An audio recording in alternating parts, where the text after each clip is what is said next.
একবার এক মধ্যবয়সী দুই স্বামী-স্ত্রী নিজেরা একান্তে সময় কাটাবার জন্য পুরীর উদ্দেশ্যে রওনা দিলেন। ভদ্রমহিলা ছিলেন খুবই শান্তিপ্রিয় মানুষ। ভদ্রলোকও ভীষণই ভালো, শুধু তার একটাই দোষ ছিল, তা হলো হঠাৎ করেই মেজাজ হারিয়ে ফেলা। যাকগে, অবশেষে তারা পুরীতে পৌঁছলেন। একদিন সমুদ্রের ধারে দুজনে হাঁটতে বেরিয়েছেন। হঠাৎ করে ভদ্রমহিলার পায়ে হোঁচট খেয়ে মুখ থুবড়ে পড়ে গেলেন ভদ্রলোক।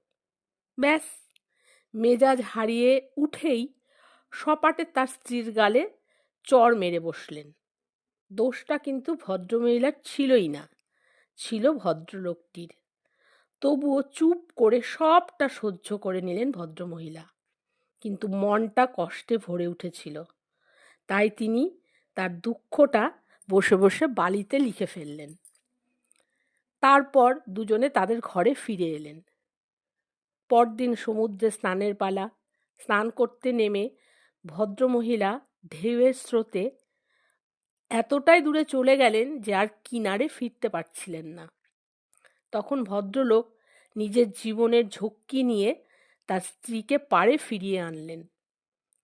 ভদ্রমহিলা ভীষণ খুশি হলেন, তার চোখ জলে ভরে উঠল। এই ব্যাপারটা তিনি পাথরে বসে বসে লিখে ফেললেন।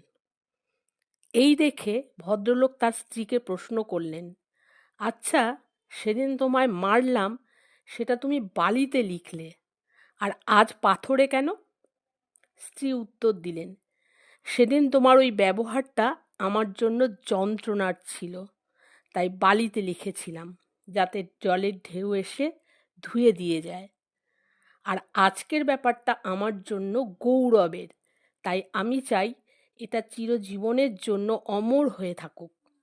এই হলো আমাদের মানসিকতা।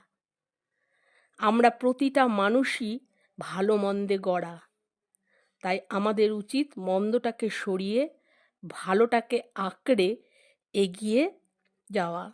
এর মধ্যেই প্রকৃত শান্তি খুঁজে পাওয়া যায়।